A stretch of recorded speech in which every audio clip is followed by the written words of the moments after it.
But yeah, it's techie, really. It's been techie. Where should we start? That's right. Blah, blah, blah. We need another timestamp, though, don't we?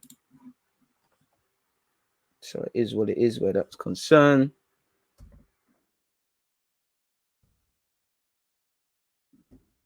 Arsenal thoughts, and then let's do that. Suddenly, none of you care that I was late, innit? Big up yourself, G. Gotta be patient, man. They gotta learn harsh lessons, bro. Man's played 8 games already at this level. Well, I say at this level, you know what I mean? Let's just let man develop. But I think he's got a good chance, a really good chance of busting through. But let's just let everything else fall into place. Shout out Brook Norton Coffee. Anyways, Arsenal, speaking of fullbacks, Arsenal plotting a summer move for Peru defender Gilma Laura, with club chiefs paying close attention to the South American following a change in visa rules after Brexit.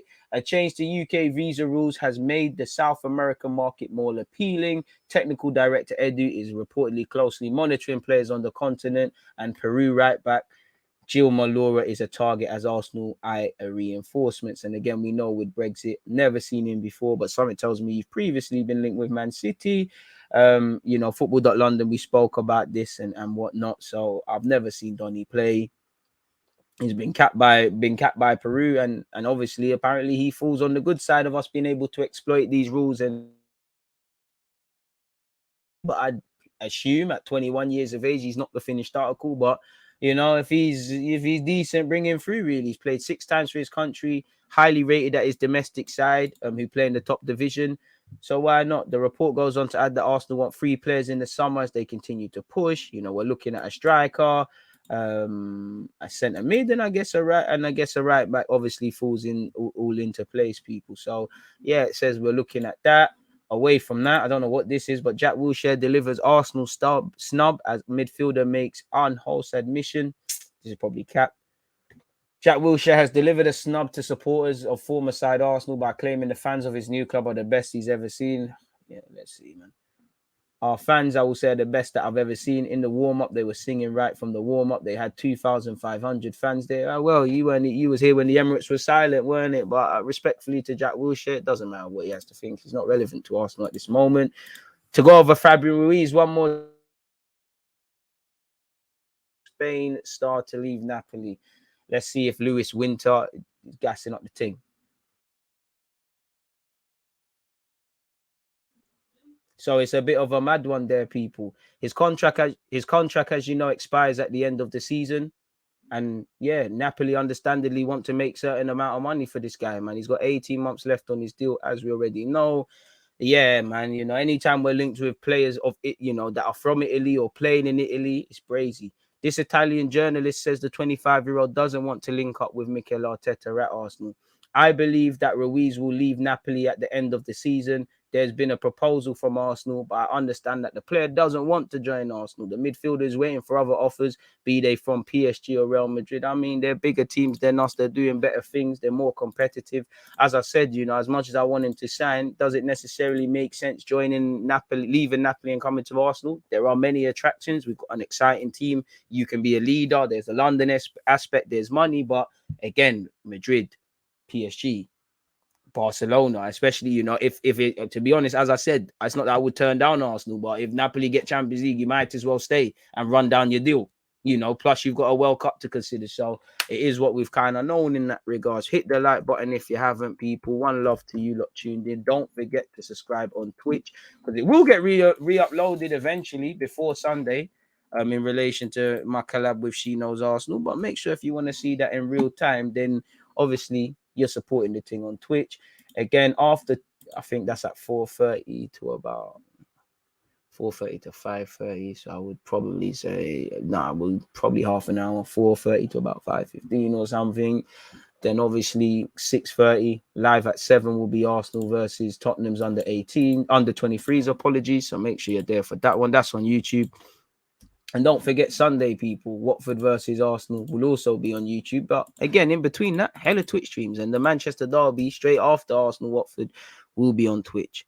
So yeah, man. All this talk about strikers, Man City bought Julian Alvarez for cheap, looks a great buy. What's your opinions on him? You're right, man, but it's a myth now, isn't it?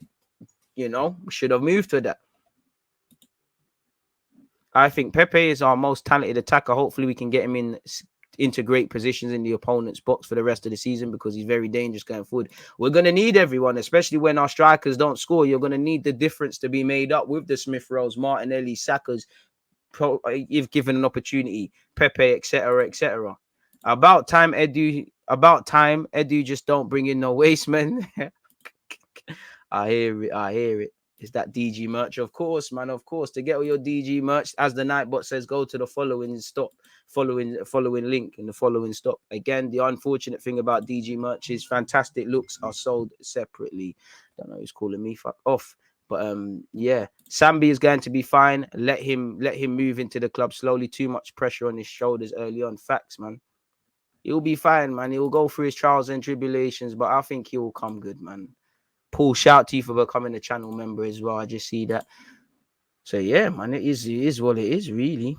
Pepe on his day is the most talented in the squad. If he can produce consistently, then we'll hit top 4. I hear you, but to play devil's advocate, Charlie, ifs, you know me and these ifs words concerning Arsenal, and talent is nothing without application. Now, again, we know Pepe is a techie one.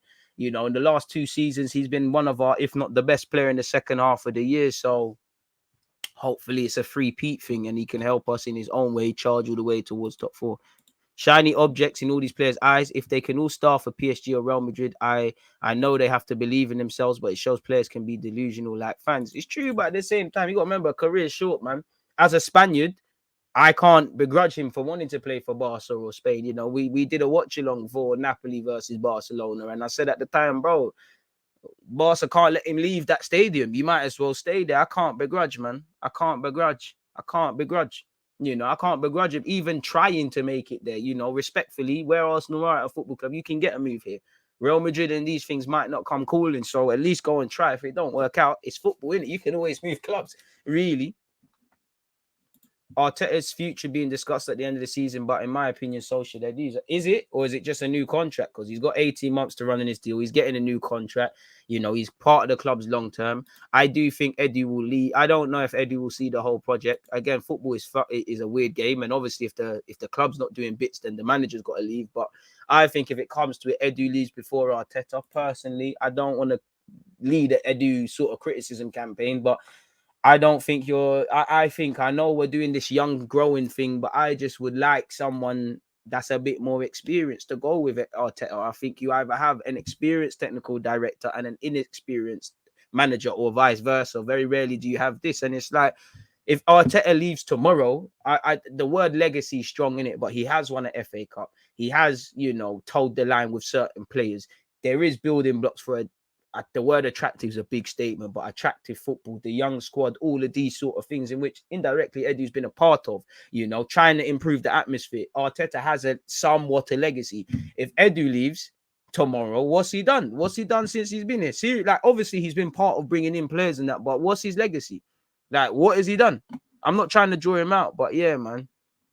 I love your videos, mate, and I love your live streams. I'm on my dad's account. Shout out to you. Come off your dad's account before he's thinking, yo, who's this guy or this thing? But appreciate that. Pepe is a fantastic sub. To be honest, he lacks defensive awareness. And you heard me earlier say Xhaka and Pepe are 2 very improved players under Arteta. I think the only reason he doesn't start is because over 90 minutes, Arteta likes a bit more what the other dons are doing. But unpopular opinion, I feel Pepe has made. Hey, fuck off, man. Calling me on no ID. The fuck is this?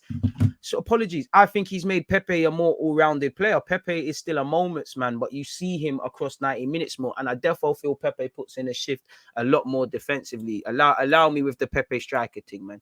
If we move on from Pepe, his replacements better continue his whispers. Oh, God, bro.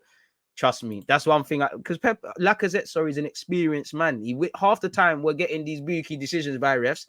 Lacazette's not far from the crime scene, you know. What was it? Remember when Lacazette dived like he got shot and stabbed in his face the other day? Who is it, man?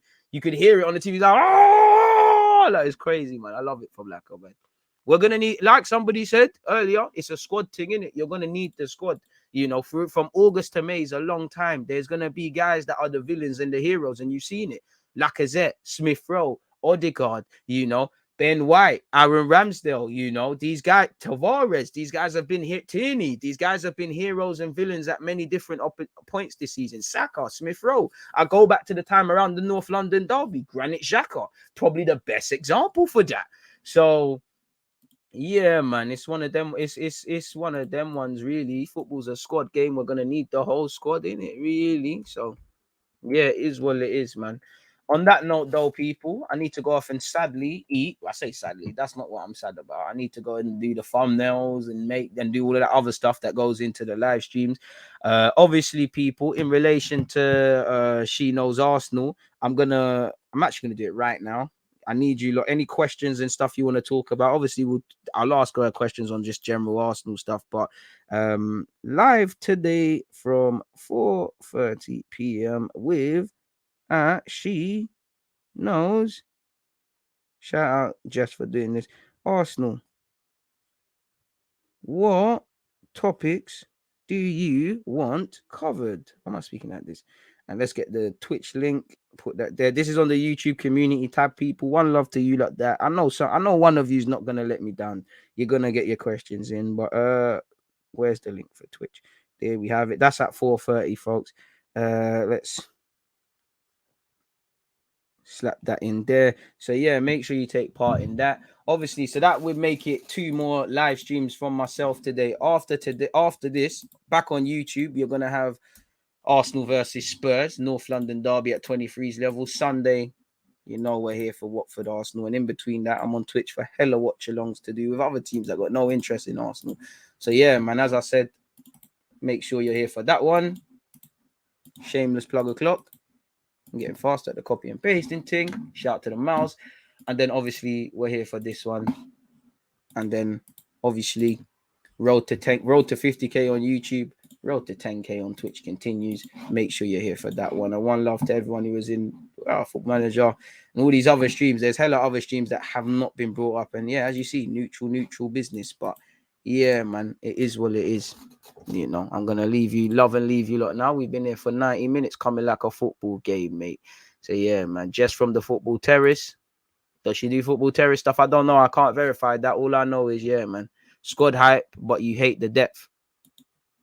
But you have the depth. We don't have depth. Depth in attacking positions, yeah. Look at the midfield. Look at right back.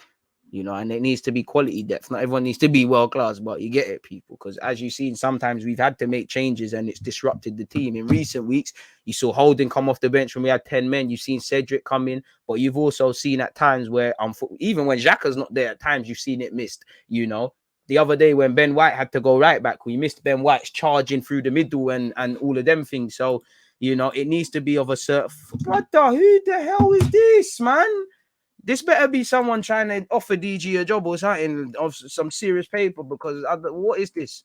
What is this? Especially on private, man.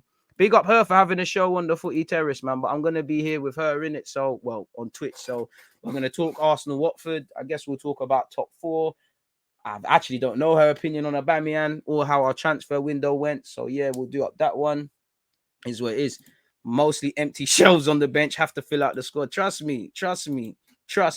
Comes like everyone's panicking over lockdown. There's nothing there but a can of tuna and that and sardines and shit. But on that note, for real, hit